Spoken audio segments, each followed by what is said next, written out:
ቦታ መስሎን ሊሸኘኝ ማለዳ ደህና ሁን ብሎን ዛሬ ስነገ ስል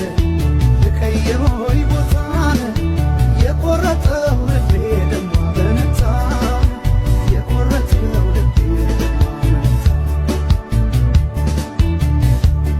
ልሂድ ወይ ጨክኜ ልባስ ስንቄን ቋጥሬ